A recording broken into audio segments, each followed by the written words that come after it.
வந்து இந்த மாதிரி சுற்றி இருந்தீங்கன்னா அறுந்து போகும். ஸ்டிச்சிங் வந்து நல்லா வராது. ஒரு சைடு மேலே கிரிப்பாக இருக்கும், ஒரு சைடு வந்து கொத்த கொத்தன்றும். அதாவது கெட்டியாக தையல் வந்து கிரிக்கி பிடிக்காது, கெட்டியாக இருக்காது, அப்படியே தூக்கி தூக்கி விட்டுருக்கோம். இவ ரெண்டு வித்தியாசத்தை பாருங்கள்.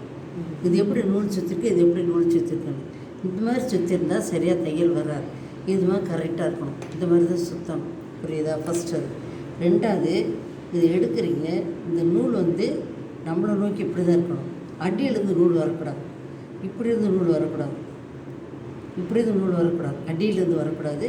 இப்படி மேலே இருந்தால் வரணும். இப்படி மேலே சரியா இப்படி வரணும். கோடையில் எப்போவுமே இந்த கேஸ் எடுத்து இப்படி தட்டிக்கங்க, இல்லாட்டி அப்படி ஊதிக்கங்க. டெய்லி துடைக்கிறது தான் டெய்லி தப்பம் தான். நம்மளை அறியாமல் உள்ள நூல் இருக்கும் பாருங்கள். இதுக்குள்ளே பாருங்கள் கொஞ்சம் டஸ்ட் இருக்கு பாருங்கள். அதனால் கொஞ்சம் தொடச்சி விடுங்க. இப்போ கோடையில் இதை கொண்டு போய் இதில் வச்சு அதில் எடுக்கணும். இப்போ பாருங்க, ரொம்ப லூஸாக இல்லை, கரெக்டாக சரியா. இது இந்த மாதிரி இருந்தாக்கா நூல் தைக்கையில் அறுந்து போகாது. சில சமயத்தில் பார்த்திங்கன்னா இந்த கேஸினுடைய இது வந்து ரொம்ப டைட்டாக இருக்கும். அப்போ டைட்டாக இருக்கையில் நம்ம தைக்க டக்கு டக்கு தைப்போம். சரி, அந்த நூல் கிரிப்பாக இறுக்கி டைட்டாக இருக்கிறதுனால மேலே தைக்கையில் அறுந்து போகும். கொஞ்சம் தப்பம் அறுந்துவோம், கொஞ்சம் தப்பம் அறுந்துவோம். அப்போ இவர் இப்படி இருக்கணும், நூல் போட்டோன்னு இப்படி இருக்கணும். இந்த கேஸும் இந்த பாபினும் நல்லபடி ரொட்டேட் ஆகும்.